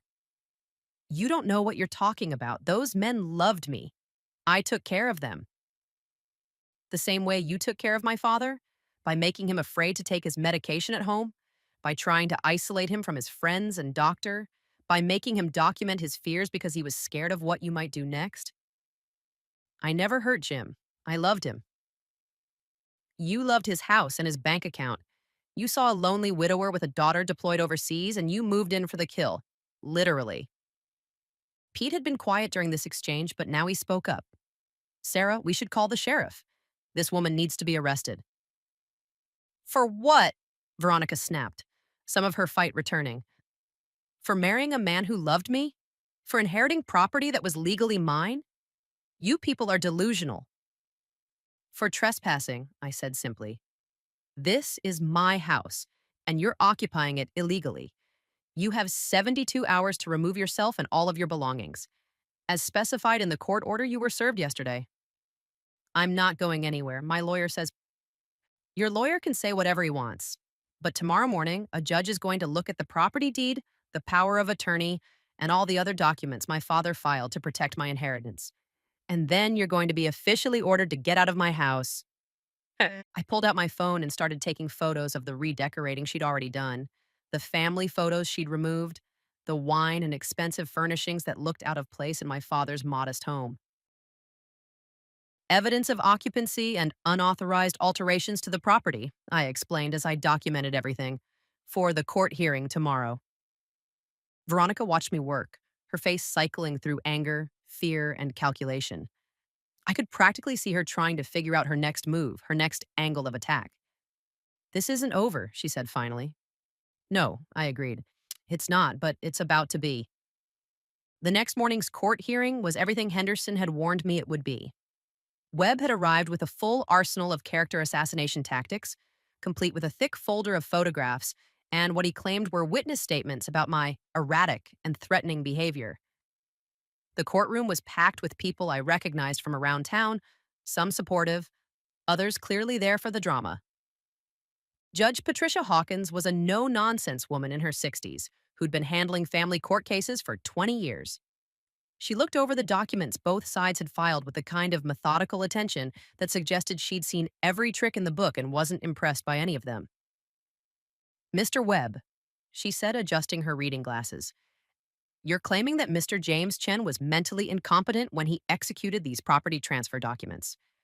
Do you have medical evidence to support that claim? Webb stood up, his expensive suit impeccable and his voice carrying the practiced authority of someone who'd made a career out of convincing people that black was white. Your Honor, while we don't have specific medical documentation of cognitive decline, the evidence shows a pattern of confused decision making and susceptibility to manipulation by family members who had been absent from his life for extended periods. What evidence would that be? Webb opened his folder with a flourish. Photographic evidence of the defendant conducting surveillance on my client's residence, witness statements describing erratic and aggressive behavior, and documentation of her attempts to intimidate and harass a grieving widow. He proceeded to show the court the photos of me watching the house, sitting in Pete's garage, even visiting my parents' graves. Each image was presented as evidence of stalking behavior, with Webb's narration painting me as an unstable veteran unable to accept reality. Furthermore, Your Honor, the defendant's military service record includes deployment to combat zones where she would have been exposed to traumatic situations that could affect her judgment and emotional stability. It's not unreasonable to suggest that someone dealing with combat related stress might engage in irrational behavior when faced with family disputes. I felt my jaw clench. Webb was using my service record against me, twisting 3 years of honorable duty into evidence of mental instability. It was a classic tactic, one I'd seen used against other female veterans, but experiencing it firsthand made my blood boil. Henderson stood up for the rebuttal. Your Honor, Mr. Webb's arguments are based on speculation and innuendo rather than facts. The property transfer documents in question were properly executed, witnessed, and notarized 2 years ago when Mr. Chen was in good health. I personally met with Mr. Chen when these documents were prepared, and I can testify that he was completely competent and clear about his intentions. He presented the court with Dad's journal, the power of attorney documents, and statements from Pete and Rita about Dad's mental state in his final months. Most damning was the timeline Henderson had prepared showing Veronica's pattern of behavior with her previous husbands. The evidence shows a clear pattern of predatory behavior, Your Honor. Mrs. Ashford has been married 3 times to men with health problems and modest estates. All 3 men died within 2 years of marriage, and all 3 left their entire estates to Mrs. Ashford while their children received nothing. Judge Hawkins studied the timeline for several minutes. Mr. Webb, does your client have any response to these allegations about her previous marriages? Webb was visibly uncomfortable now. Your Honor, my client's previous marriages are not relevant to the current property dispute. We're dealing with a simple inheritance matter, not baseless conspiracy theories. Actually, Mr. Webb, they're very relevant if they establish a pattern of behavior. Mrs. Ashford, I'd like to hear from you directly. Can you explain why all 3 of your husbands died so soon after marrying you? Veronica stood up slowly, her composure finally cracking under the weight of public scrutiny. Your Honor, I can't control when people die. I was a loving wife to all of my husbands, and it's not my fault that they had health problems. But it is interesting that all 3 changed their wills shortly before dying, leaving everything to you instead of their children. They loved me. They wanted to take care of me. Judge Hawkins looked back at the documents. Ms. Chen, these property transfer papers appear to be properly executed and legally binding. Mr. Webb, do you have any evidence that your client has legal standing to challenge this transfer? Webb shuffled through his papers desperately. Your Honor, we believe that undue influence was used. That's not evidence, Mr. Webb. That's speculation. Judge Hawkins closed the file folder. Based on the documentation presented, I find that Ms. Sarah Chen is the legal owner of the property at 1247 Maple Street and has been since October 2021. Mrs. Ashford, you have 48 hours to vacate the premises and remove all of your personal belongings. The courtroom erupted in murmurs and scattered applause. I felt a weight lift from my chest that I hadn't realized I'd been carrying. But Judge Hawkins wasn't finished. Furthermore, I'm referring this matter to the district attorney's office for investigation of possible elder abuse and fraud charges. The pattern of behavior described here warrants criminal investigation. Veronica's face went white. Webb leaned over to whisper something to her, but she was already gathering her things with shaking hands. As she passed my table on her way out, she stopped and leaned down close to my ear. "This isn't over," she whispered. "You have no idea what you've started." But as I watched her walk out of the courtroom in defeat, I realized that for the first time since coming home, I felt like I could breathe again. 2 hours after the court hearing, I was standing in my own living room for the first time in years, breathing air that finally felt like home again. Veronica had cleared out with remarkable efficiency, leaving behind only the lingering scent of her expensive perfume and the abstract art she'd hung in place of my family photos. Pete and Danny had helped me change the locks back, this time to something more secure than what Dad had originally installed. But the victory felt incomplete. Through the windows, I could see the black sedan still parked at the end of the street, and my phone had been buzzing constantly with calls from numbers I didn't recognize.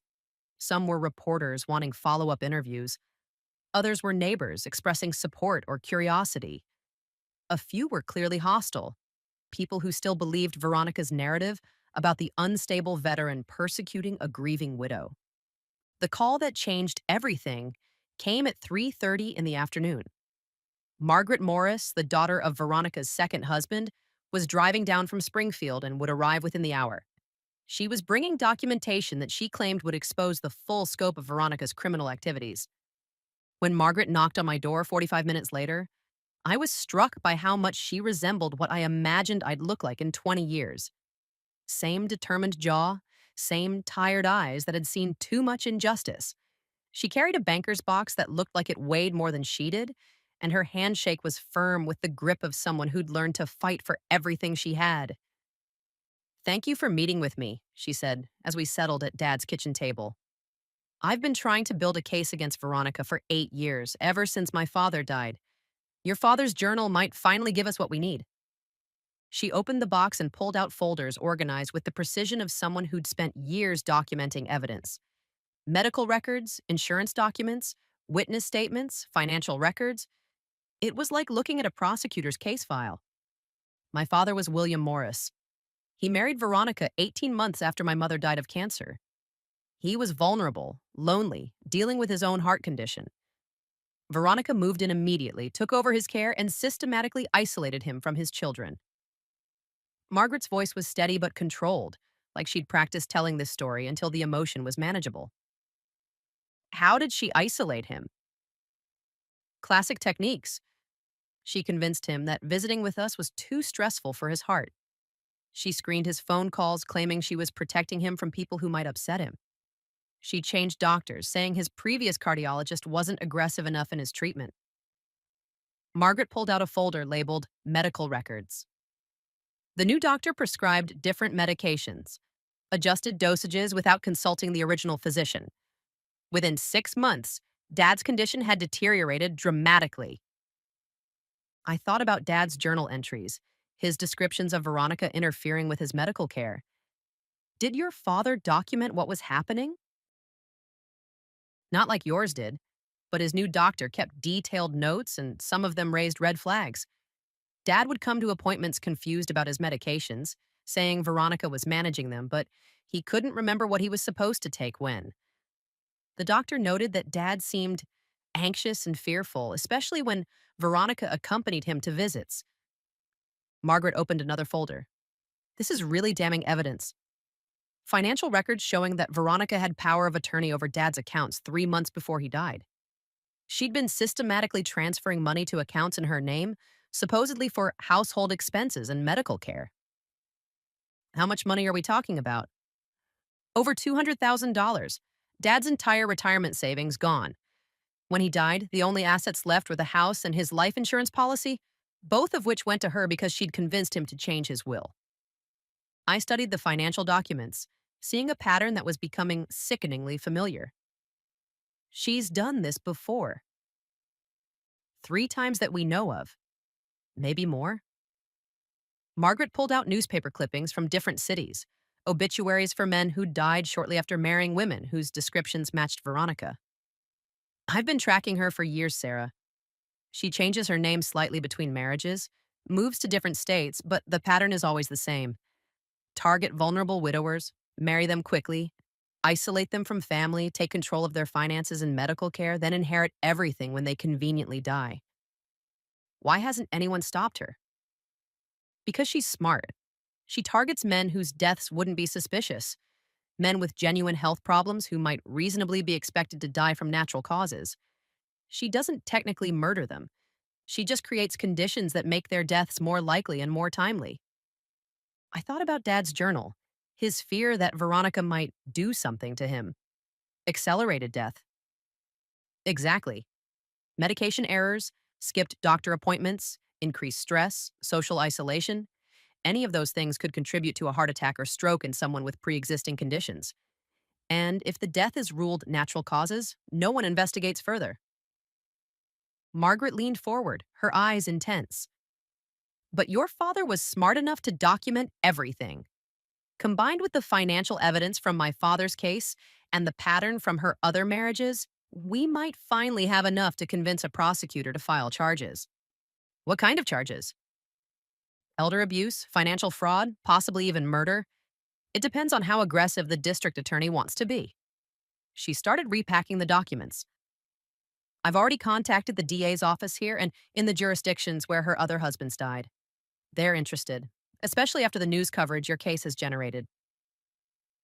As Margaret drove away with promises to stay in touch and coordinate our evidence, I realized that what had started as a fight to reclaim my inheritance had evolved into something much larger. We weren't just seeking justice for our fathers, we were trying to stop a predator who had spent years systematically targeting and killing vulnerable men. But stopping someone like Veronica wouldn't be easy. She'd evaded consequences for her actions for over a decade, and she had resources and experience that we were only beginning to understand. The black sedan was still parked at the end of my street, reminding me that even though I'd won the legal battle for my house, the larger war was just beginning. That night, as I slept in my childhood bedroom for the first time in years, I dreamed about Dad working in his garage, humming old country songs while he fixed someone's broken down car. In the dream, he looked up from under the hood and smiled at me. I knew you'd figure it out, kiddo, he said. I knew you'd make sure she couldn't hurt anyone else. I woke up with tears on my face and a renewed sense of purpose. Dad had protected me even after his death, and now it was my turn to protect others. The phone call came at 2 in the morning, 3 days after I'd moved back into the house. I was deep in the kind of sleep that only comes after weeks of running on adrenaline and too little rest, when the shrill ring cut through the silence like a knife. Sarah! The voice was breathless, panicked. This is Rita from the diner. You need to get down here right now. I was already reaching for my clothes. What's wrong? It's Veronica. She's here with some men, and they're not from around here. They've been asking questions about you, about where you live, about your routine. Sarah, I think you're in danger. I was dressed and moving toward the door before she finished talking. Are they still there? No, they left about 20 minutes ago. But Sarah, one of them had a gun. I saw it when his jacket opened up. These aren't lawyers or private investigators. These are dangerous people. I grabbed the baseball bat Dad kept by the front door and checked all the locks, then peered through the curtains. The street looked normal, but normal didn't mean safe anymore. My military training kicked in automatically. Assess the threat, secure the position, plan an escape route. Rita, did you hear what they were asking specifically? They wanted to know what time you usually come in for coffee, whether you live alone, if you have any security systems. The one with the gun kept asking about back entrances to your house and whether the neighbors were close enough to hear if something happened. Her voice was shaking. Sarah, you can't stay there tonight. Come to my place or go to a hotel, but don't stay in that house alone. After hanging up, I called Henderson immediately. His phone went to voicemail, but I left a detailed message about the threat and asked him to contact the sheriff's department. Then I called the sheriff's office directly, but the night dispatcher seemed more concerned about paperwork than actual danger.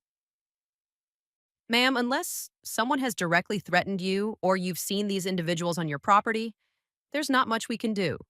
You can file a report in the morning if you'd like. I hung up in frustration and started pacing the living room, trying to think strategically. Veronica was escalating, bringing in outside help to deal with a problem she couldn't solve through legal channels. The men Rita described weren't local muscle. They sounded like professionals, which meant Veronica had resources I hadn't anticipated, but I also had resources she didn't know about. I pulled out my phone and scrolled through my contacts until I found the number I was looking for.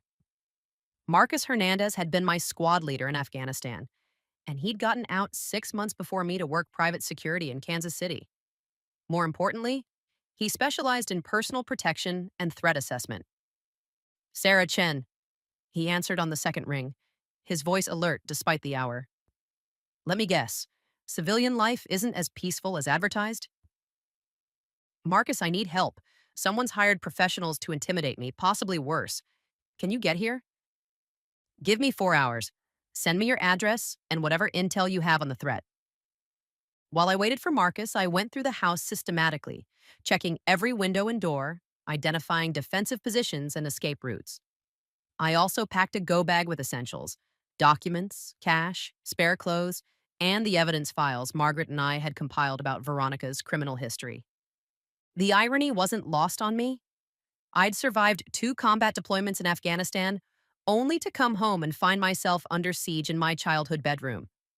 But there was a difference between random violence in a war zone and targeted intimidation in small town America. This was personal, which made it both more frightening and more infuriating.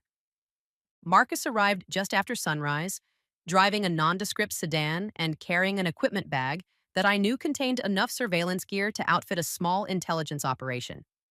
He looked exactly the same as he had in Afghanistan: medium height, athletic build, dark hair going gray at the temples, and the kind of calm competence that made you feel safer just by being in the same room with him. Okay, Chen, brief me, he said after doing a quick security sweep of the house. Who wants you dead and why? I walked him through the entire situation, from Veronica's theft attempt to the pattern of previous marriages to the court victory that had apparently triggered this escalation. Marcus listened without interrupting, occasionally taking notes or asking for clarification about specific details. This woman has been killed before, he said when I finished. Maybe not with her own hands, but she's definitely responsible for multiple deaths. And now you've backed her into a corner where she's facing criminal charges and public exposure. She's going to try to eliminate the threat before it can destroy her completely. So, what do we do? We turn the tables. She thinks she's hunting you, but we're going to make her the prey. Marcus pulled out a tablet and started sketching a tactical plan. First, we document everything: every contact, every threat, every suspicious vehicle or person. Then we use that documentation to force the authorities to take action. And if the authorities won't act, Marcus smiled grimly. Then we make sure she knows that you're not an easy target. Sometimes predators back down when they realize their prey can bite back. Over the next several hours, Marcus turned my house into a fortress. Motion sensors, cameras, reinforced door frames, and communication equipment that would allow us to monitor threats and call for help instantly. He also made several phone calls to contacts in law enforcement and private security, building a network of people who could respond quickly if the situation deteriorated. The good news, he said as we tested the security systems, is that professionals like the ones Rita described usually prefer to avoid confrontation. They're intimidation specialists, not killers, but that doesn't mean they won't escalate if they think it's necessary. That evening, as we sat in the darkened living room, monitoring the surveillance feeds, I thought about how much my life had changed in just 2 weeks. I'd come home expecting to grieve my father and figure out my next steps as a civilian. Instead, I'd uncovered a serial predator and apparently made myself a target for professional criminals. But I'd also discovered something important about myself. The skills and strength I developed in the military weren't just useful for foreign wars. They were exactly what I needed to protect my family's legacy and ensure that other families didn't suffer the way mine had. Marcus, I said as we watched a suspicious car cruise slowly past the house for the third time that evening. When this is over, I think I want to do what you do, help people who are being targeted by predators like Veronica. I was hoping you'd say that, he replied, adjusting the camera angle to get a better view of the car's license plate. Because something tells me this case is just the beginning. 3 weeks later, I stood on the courthouse steps in Springfield, watching as Veronica Ashford was led away in handcuffs. The charges were extensive: elder abuse, financial fraud, conspiracy to commit fraud, and 3 counts of criminally negligent homicide. The district attorney had finally found the courage to prosecute after Margaret and I presented our combined evidence. And after 2 more of Veronica's former friends came forward with stories of elderly men who'd died under suspicious circumstances. The media circus was everything Jessica had predicted and more. News vans lined the street, reporters shouted questions at anyone who looked official, and a small crowd of supporters held signs reading "Justice for James" and "Stop Elder Abuse." Margaret stood beside me, her father's military photo clutched in her hands, tears streaming down her face as she watched the woman who'd killed him finally face consequences. "It's not enough," she whispered. "Prison time doesn't bring them back." "No," I agreed, "but it stops her from killing anyone else." The investigation had revealed the full scope of Veronica's activities. Over 15 years, she'd been connected to the deaths of at least 7 men across 4 states. Each case followed the same pattern: identify a vulnerable widower, establish a relationship quickly, gain control of his finances and medical care, then inherit everything when he died sooner than expected. The total amount of stolen assets exceeded $2 million, but numbers couldn't capture the real cost. 7 families were destroyed, children cut out of their inheritance, men who'd spent their final months living in fear, isolated from everyone who loved them. Dad's journal had been the key that unlocked all of it, giving prosecutors the documentation they needed to establish a pattern of predatory behavior. District Attorney Patricia Walsh emerged from the courthouse, her expression grim but satisfied. Today's arrests represent the culmination of a complex investigation into a pattern of elder abuse and financial exploitation that spans multiple jurisdictions, she announced to the assembled reporters. "We want to send a clear message that predators who target our most vulnerable citizens will be held accountable." A reporter called out a question about whether additional charges might be filed. Walsh nodded grimly. "The investigation is ongoing. We're working with law enforcement agencies in 3 other states to review cases involving the defendant. We expect additional charges to be filed in the coming weeks." After the press conference, Margaret and I drove to a small cafe near the courthouse where we could finally talk without cameras and microphones. We'd become close over the past few weeks, bonded by shared loss and a determination to seek justice for our fathers. She'd become something like the older sister I'd never had, someone who understood the particular pain of losing a parent to a predator. "What will you do now?" she asked over coffee and sandwiches we were both too exhausted to eat. "Marcus and I are starting a consulting firm," I said. "Personal protection and threat assessment, specializing in cases involving elder abuse and family predators. There are too many people like Veronica out there and not enough people who know how to stop them." Margaret smiled for the first time in weeks. "Your father would be proud." "Both our fathers would be proud. They documented everything, Margaret. They made sure we'd have what we needed to stop her, even after they were gone." We sat in comfortable silence for a while, watching the late afternoon sun filter through the cafe windows. The legal battle was over, but the emotional work of healing would take much longer. Both of us had lost fathers we'd loved, and both of us had learned that the world contained predators who saw other people's grief as opportunity. But we'd also learned that justice was possible, even when it seemed hopeless. We'd learned that sometimes the best way to honor the dead was to protect the living. And we'd learned that the skills forged in trauma, persistence, courage, The refusal to accept injustice could be turned into tools for protecting others. My phone buzzed with a text from Henderson. House officially transferred back to your name. All lines cleared. Welcome home. Home. The word carries a different weight now. It wasn't just the place where I'd grown up, but the foundation Dad had given me to build something meaningful. A base of operations for work that mattered. A reminder that love could outlast death, and that sometimes the best inheritance wasn't money or property, but the courage to fight for what was right. As Margaret and I walked back to our cars, she handed me a small wrapped package.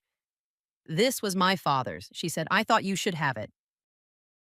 Inside was a compass, old and worn, but still functional. The inscription on the back read, "To William Morris for always finding your way home. Love, Dad." He'd want you to have it, Margaret said, for all the times you'll need to find your way. I held the compass in my palm, feeling its weight. Dad had given me documents and legal protection, but Margaret's father had given me something just as valuable, a reminder that no matter how lost you get, there's always a way to find your path back to what matters. That evening, I sat on the front porch of my house, watching the sun set over the cornfield behind the yard. The chalk stars Jeremiah had drawn on the sidewalk? No, that was a different story. The chalk stars I'd drawn as a child were long gone, washed away by years of rain and snow. But the memory of drawing them remained, just like the memory of Dad teaching me to change oil and Mom planting sunflowers. Some things endure. Love endures. Justice, when you fight hard enough for it, endures. And sometimes, if you're very lucky and very determined, you get the chance to make sure that the people who try to destroy those things face consequences for their actions. Marcus pulled into the driveway just as the last light was fading from the sky. He got out of his car carrying takeout from the Chinese restaurant in town and a bottle of bourbon that had probably cost more than most people spent on groceries in a month. Celebrating? I asked. Mourning, he said, for all the people we couldn't save, and celebrating for all the people we will. We sat on the porch and ate lo mein while the stars came out, planning our next case and talking about the kind of work that made a difference in the world. Somewhere in the distance, a train whistle echoed across the fields, carrying freight and passengers toward destinations unknown. But I was already home. 6 months later, I received a letter that changed everything. It was from a woman named Carol Peterson in Oregon, whose elderly father had recently married a woman who seemed remarkably similar to Veronica. The woman was pressuring him to change his will, isolating him from family, and asking suspicious questions about his heart medication. I saw your story on the news, Carol wrote. I think my father might be her next target. Marcus and I flew to Portland the next day. What we found was chilling. The woman calling herself Victoria Allen was indeed Veronica, operating under a new identity while out on bail pending appeal. She'd already moved in with Carol's father and was following the same playbook that had worked for her so many times before. But this time, we were ready for her. Working with local law enforcement, we documented everything: the isolation tactics, the medical interference, the financial manipulation, all of it. When we finally confronted her at Carol's father's house, she looked at me with the same arrogant smile she'd worn that first day on Maple Street. "You can't stop me forever, Sarah," she said as the police led her away for violating her bail conditions. "Watch me," I replied. Today, Chen Hernandez Security has prevented 17 elderly people from becoming victims of similar predators. We've helped prosecute 12 cases of elder abuse and recovered over $3 million in stolen assets. Dad's journal still sits on my desk, a reminder that sometimes the best way to honor the dead is to protect the living. Every morning, I wake up in the house Dad saved for me and go to work stopping people like Veronica from destroying other families the way she tried to destroy ours. What would you have done in my situation? Have you ever encountered someone who seemed too good to be true? Share your thoughts in the comments below, and don't forget to subscribe for more stories of justice, courage, and never giving up when fighting for what's right. Your support helps us continue investigating these cases and protecting vulnerable families. Until next time, stay vigilant and stay strong.